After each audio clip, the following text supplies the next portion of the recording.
मित्रांनो नमस्कार. मी डॉक्टर शैलेंद्र देवाणकर. मित्रांनो, अमेरिकेच्या गुप्तचर विभागाच्या ज्या प्रमुख आहेत तुलसी गबार्ड, यांनी अमेरिकन काँग्रेसपुढे एक कबुली जबाब म्हणजे साक्ष देणं त्याला म्हणतो. त्या साक्ष देताना त्यांनी स्पष्ट केलं, की जगामध्ये असे काही देश आहेत, की ज्या देशांचं जे देश आता अशा स्वरूपाचे अण्वस्त्र किंवा अशा स्वरूपाचे क्षेपणास्त्र बनवत आहेत, की जे भविष्यामध्ये अमेरिकेला उद्ध्वस्त करू शकतात, अमेरिकेवरती अटॅक करू शकतात आणि त्यांच्याकडे ती क्षमता आहे.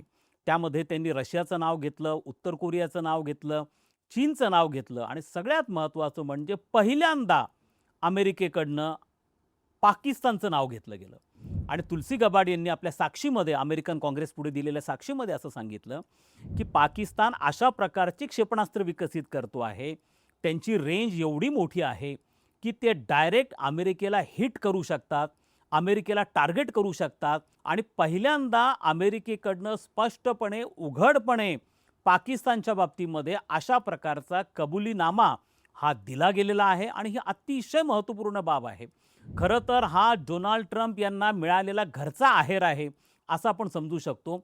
नुकतंच त्यांचा जो नॅशनल काउंटर टेररिझम सेंटर आहे, त्याच्या प्रमुखांनी राजीनामा दिला डोनाल्ड ट्रम्प यांच्या इराण धोरणाचा विरोध करत आणि आता त्यांच्याच गुप्तचर संस्थेच्या प्रमुख ज्या आहेत तुलसी गबार्ड यांनी सांगितलं की ज्या पाकिस्तानला डोनाल्ड ट्रम्प पॅम्पर करता आहेत, ज्या पाकिस्तानच्या लष्कर प्रमुखाला आणि पंतप्रधानाला डोनाल्ड ट्रम्प यांनी व्हाईट हाऊसला बोलवलं, त्यांना मेजवानी दिली, त्यांचं उघडपणे कौतुक केलं आणि ज्यांनी डोनाल्ड ट्रम्प यांना नोबेल पुरस्कार मिळावेत म्हणून ज्यांनी एक पद्धतीचं कॅम्पेन केलं, अशा पाकिस्तानला ज्याचा लाड डोनाल्ड ट्रम्प करतायत त्याच्या संदर्भातली वस्तुस्थिती काय आहे, हा किती भयानक देश आहे आणि हा अमेरिकेला टार्गेट करू शकतो अशा क्षमता आणि असे क्षेपणास्त्र ते विकसित करता आहेत, या दृष्टिकोनातनं पहिल्यांदा हा कबुली जबाब दिला गेला आहे. आता मित्रांनो, हे पण लक्षात ठेवणं आपल्याला गरजेचं आहे की अमेरिकेला काही हे माहिती नव्हतं अशातला भाग नाही आहे. अमेरिकेला गेल्या 2 दशकांपासून म्हणजे ज्या वेळेला पाकिस्तानने उघडपणे घोषणा केली की आमच्याकडे अण्वस्त्र आहेत, त्यावेळेला म्हणजे 1998 मध्ये 1998 मध्ये भारताचं अणुपरीक्षण झालं, दुसरं अणुपरीक्षण, आणि भारताने स्वतःला अण्वस्त्रधारी देश म्हणून घोषित केलं. त्यानंतर पाकिस्तानने अणुपरीक्षण केलं आणि पाकिस्ताननी पण स्वतःला अण्वस्त्रधारी देश म्हणून घोषित केलं. पण भारतामध्ये आणि पाकिस्तानमध्ये एक फार मोठा गुणात्मक फरक आहे आणि तो गुणात्मक फरक असा आहे की भारताने जरी अणुपरीक्षण केलं असलं आणि स्वतःला अण्वस्त्रधारी देश म्हणून घोषित केलं असलं तरी भारताने तात्काळ आपलं अणुधोरण, ज्याला न्यूक्लिअर डॉक्ट्रिन म्हणतात, त्याची घोषणा केली. त्यावेळेला अटल बिहारी वाजपेयी हे भारताचे पंतप्रधान होते आणि त्यांनी भारतीय संसदेमध्ये भारताचं हे अणुधोरण मांडलं होतं आणि त्यामध्ये स्पष्टपणे सांगितलं होतं की भारत कधीही प्रथम हल्ला करण्यासाठी आपल्या अण्वस्त्रांचा वापर करणार नाही. जर भारतावरती कोणी अण्वस्त्रांनी हल्ला केला तर भारत प्रतिहल्ला अण्वस्त्रांनी करेल. त्याचप्रमाणे भारत आपल्या स्वतःच्या सार्वभौमत्वाच्या संरक्षणासाठी जेवढे आवश्यक आहे तेवढेच अण्वस्त्र ठेवेल, ज्याला मिनिमम क्रेडिबल डेटरन्स असं म्हणतात, तेवढंच भारत ठेवेल. त्याचप्रमाणे भारत भविष्यामध्ये अशा प्रकारच्या अणुचाचण्या करणार नाही, अशा स्पष्ट तरतुदी असणारं मित्रांनो आपलं अणुधोरण आपण घोषित केलं. पण पाकिस्तानने असं कोणतंही अणुधोरण घोषित केलेलं नाहीये.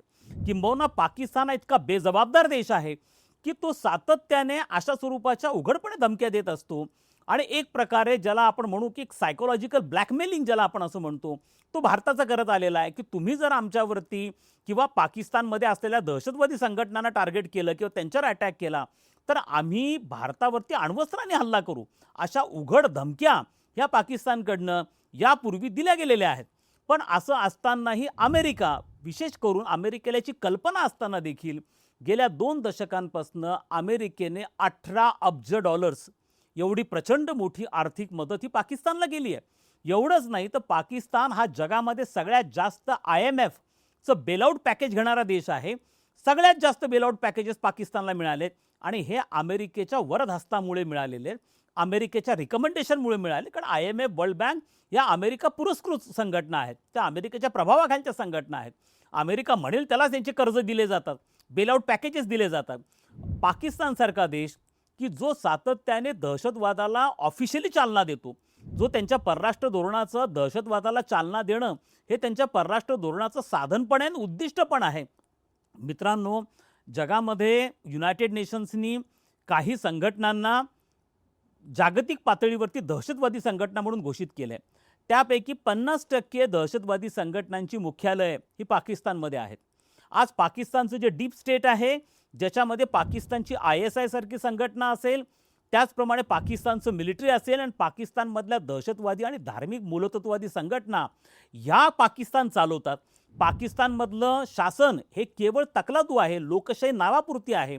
त्यांना लोकशाही आहे असं यासाठी सांगावं लागतं किंवा त्या संस्था टिकवाव्या लागतात, कारण त्याच्या आधारावरती IMF कडनं बेलआउट पॅकेजेस मिळतात, पश्चिमी देश अमेरिकेकडनं आर्थिक मदत मिळते आणि म्हणून त्यांनी केवळ नावापुरती लोकशाही म्हणून तिथे ठेवलेली आहे.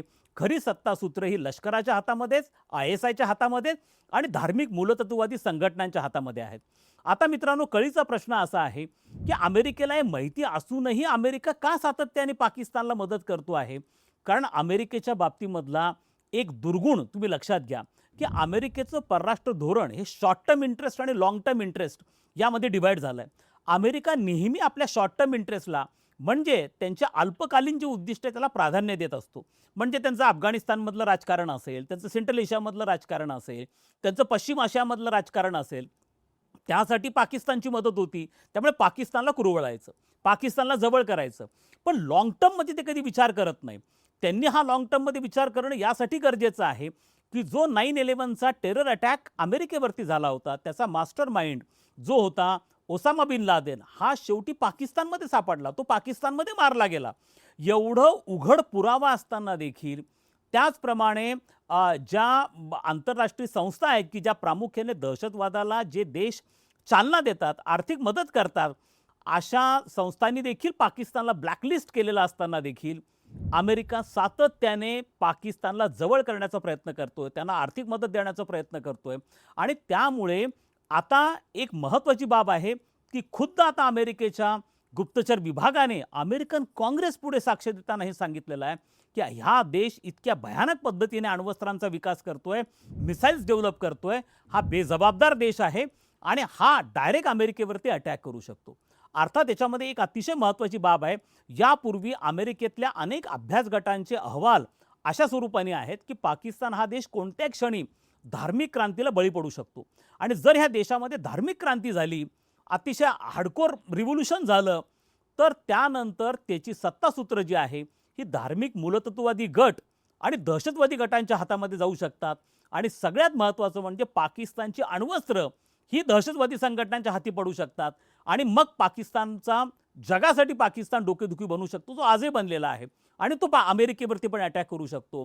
ही अमेरिकेला अशा स्वरूपाचे अहवाल अनेकदा अमेरिकेमध्ये येऊन आश्चर्य याचं आहे की डोनाल्ड ट्रम्प पाकिस्तानला एवढं जवळ करतायत, शहबाज शरीफला जवळ करतायत. जरी त्यांचं गाझासाठीचा पीस प्लॅन असला, त्यासाठी त्यांनी पाकिस्तानला त्याचं मेंबर बनवून घेतलं असलं त्या बोर्डचं, गाझा पीस प्लॅन बोर्डचं, तरी देखील ही बाब दुर्लक्षून चालणार नाही आहे की अमेरिकेच्याच चष्म्याखाली, अमेरिकेच्याच वरदहस्ताने आज पाकिस्तान अशा प्रकारचे अण्वस्त्र बनवतोय. भारत सातत्याने सांगत गेलेला आहे की पाकिस्तान पुरस्कृत दहशतवादी संघटना ह्या केवळ भारतासाठी धोकादायक नाही आहेत, त्या जगासाठी धोकादायक आहेत.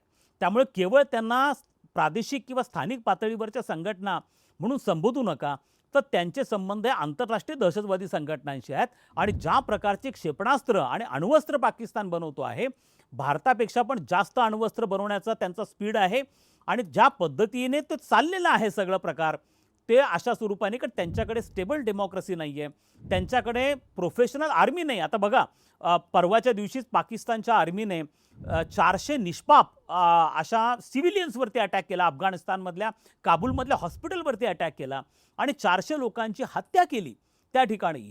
ही आर्मी जर अशा पद्धतीने वागत असेल, तर त्या आर्मीचे कोण गॅरंटी घेणार की उद्या हे अशा स्वरूपाचं अण्वस्त्र कोणालाही फायर करू शकतात, बॅलिस्टिक मिसाईल कोणत्या देशाच्या दिशेने फायर करू शकतात. त्यामुळे निदान आता अमेरिकेने इतरांवर विश्वास नाही ठेवला, भारतावरती जरी विश्वास नाही ठेवला, तर निदान आपल्या गुप्तचर संघटनेवरती तरी विश्वास ठेवावा. तुलसी गबार्ड यांचं जे विधान आलंय ते डोनाल्ड ट्रम्प यांच्या डोळ्यामध्ये अंजन घालणारं आहे. त्यामुळे आता तरी अमेरिकेने पाकिस्तान संदर्भातलं जे आपलं धोरण आहे त्यामध्ये बदल घडवून आणणं गरजेचं आहे.